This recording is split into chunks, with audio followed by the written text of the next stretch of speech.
Hello students, welcome again. आज की अपनी इस क्लास में हम क्यू मीटर पे बेस्ड कुछ न्यूमेरिकल एग्जांपल्स करेंगे। हमने अपनी प्रीवियस वीडियो में क्यू मीटर का वर्किंग, उसका जो एप्लीकेशंस थे उन सबको डिटेल में डिस्कस किया था। यहाँ पे आप क्यू मीटर से एक अननोन कॉइल का क्यू कैलकुलेट कर रहे थे, as well as effective resistance और इंडक्टेंस और as well as distributed capacitance, जिसे CD या सेल्फ कैपेसिटेंस के नाम से पूछा जाएगा न्यूमेरिकल में, वो कैलकुलेट किया था। तो हम एक फास्ट समरी जो है वो डिस्कस कर लेते हैं अपनी प्रीवियस वीडियो की। ये आपकी अननोन कॉइल है जिसका इंडक्टेंस L और रेजिस्टेंस R है, और उसका जो डिस्ट्रीब्यूटेड कैपेसिटेंस है उसे हम CD से बोलेंगे। इस कॉइल को आप सर्किट में अटैच करते हैं और साथ में आप एक वेरिएबल कैपेसिटर C भी सर्किट में इंक्लूड करते हैं। और जब इस RL और C सीरीज RLC सर्किट में रेजोनेंट कंडीशन एस्टेब्लिश हो जाती है, तो उस वक्त आप कैपेसिटर के अक्रॉस वोल्टेज को मेजर करते हैं और अपने जो मेजरमेंट हैं उनको कैलकुलेट करते हैं। रेजोनेंट कंडीशन पे E0 will be Q of E। ये हम सारे फॉर्मूले रिवाइज कर रहे हैं।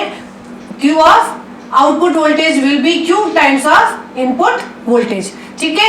और सीरीज रेजोनेंट सर्किट में Q can be defined as ω0 L by R as well as 1/ω0 C R, ठीक है।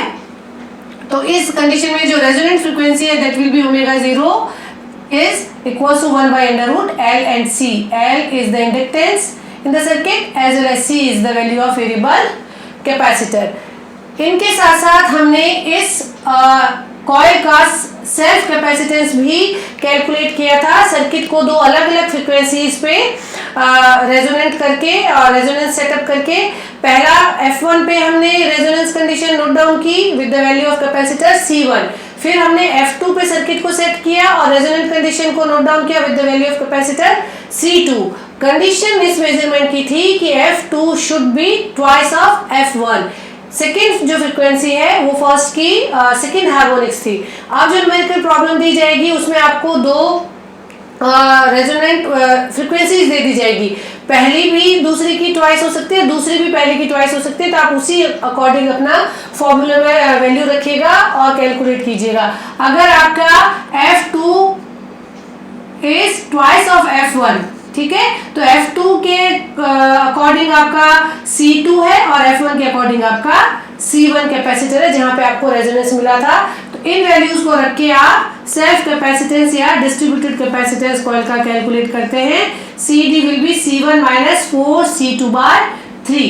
अगर न्यूमेरिकल प्रॉब्लम में वैल्यूज उल्टी दी गई है और फर्स्ट जो है वो सेकंड का हार्मोनिक्स है, तो आप उसको कंसिडर करके और फॉर्मूला में वैल्यू निकाल सकते हैं। इसी हिसाब से अगर आप इंडक्टेंस निकालना चाहें, अगर अननोन आपको इंडक्टेंस मेजर करनी दी है, तो operating frequency as well as उस जगह पे वेरिएबल कैपेसिटर की वैल्यू, और अगर आपको डिस्ट्रीब्यूटेड कैपेसिटेंस मिल गया है तो वो वैल्यू भी आप कंसिडर करके और इंडक्टेंस भी मेजर कर सकते हैं। तो ये है आपकी समरी जिस पे बेस्ड हम कुछ न्यूमेरिकल्स करेंगे। तो फर्स्ट प्रॉब्लम कह रही है a capacitor of capacitance 245 picofarad produces resonance at angular frequency of 5 × 10⁶ radian per second, while a capacitor of capacitance 50 picofarad produces resonance with second harmonics of this frequency.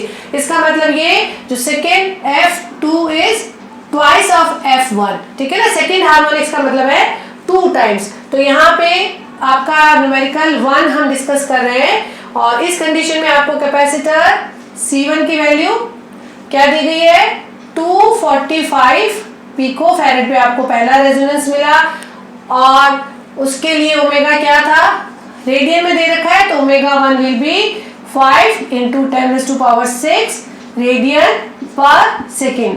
Parameters को unit के साथ लिखिए, क्योंकि unit match नहीं होने पे गलत answer भी आपके ऑप्शन में होगा, ठीक है। C1 ये है, ω1 ये है, और while a capacitor of capacitance 50 picofarad, तो C2 आपको दिया गया है 50 picofarad produces resonance with second harmonics of this frequency. Calculate inductance आपको L कैलकुलेट करना है and self capacitance of coil CD भी आपको इंक्लूड करना है, ठीक है।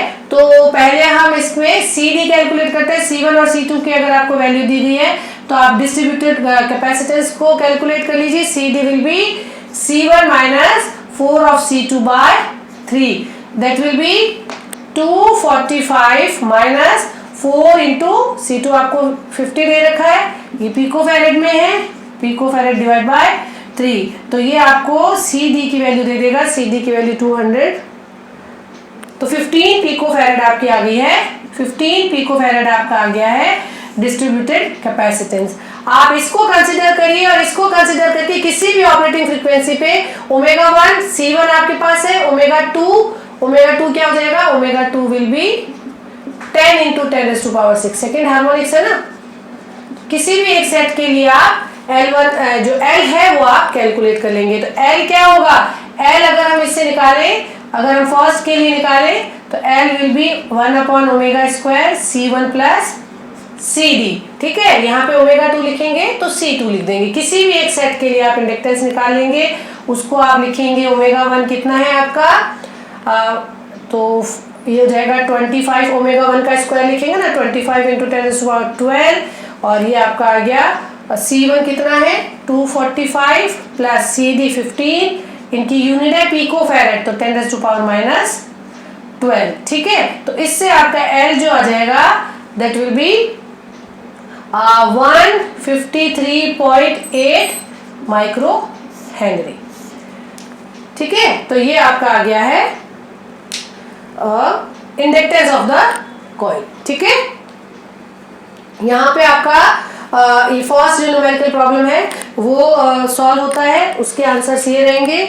और सेकेंड जो हम प्रॉब्लम है वो क्या कह रही है उसको डिस्कस करते हैं।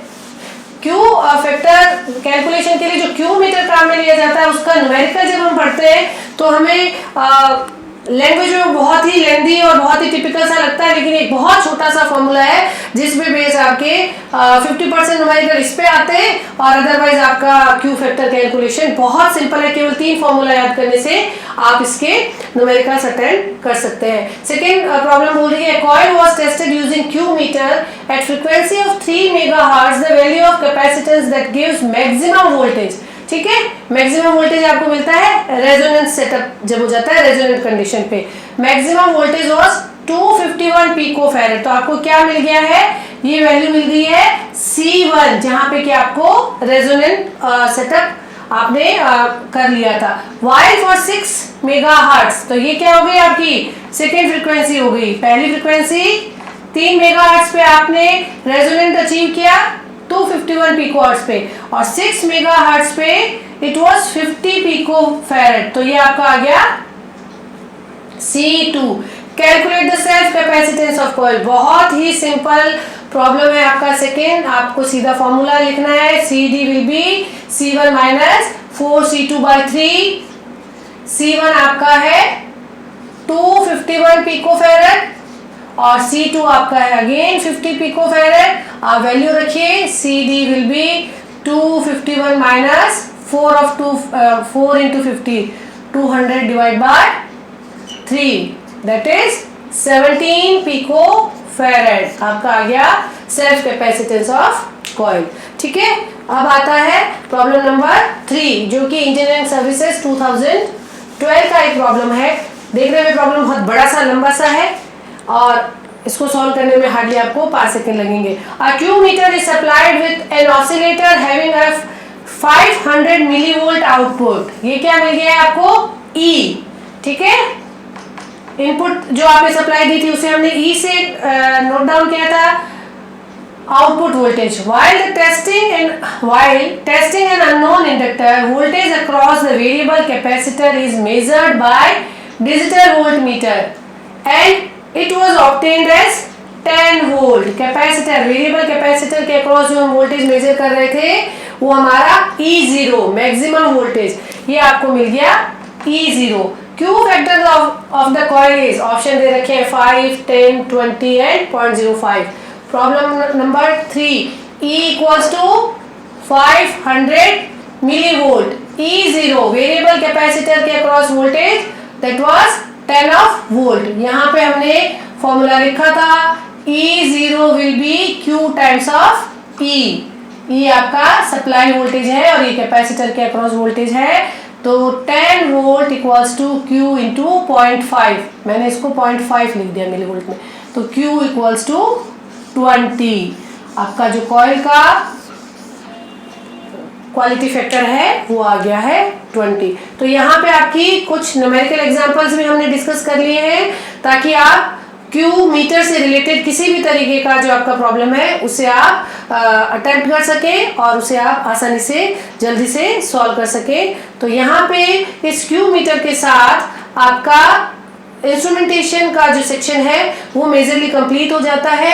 अपने नेक्स्ट अपकमिंग वीडियो से हम नया सब्जेक्ट शुरू करने जा रहे हैं जो रिसेंटली अब तक प्लान है, उसमें हम माइक्रो प्रोसेसर 8085 को डिटेल में स्टडी करना शुरू करेंगे। Keep learning, keep watching. Thank you.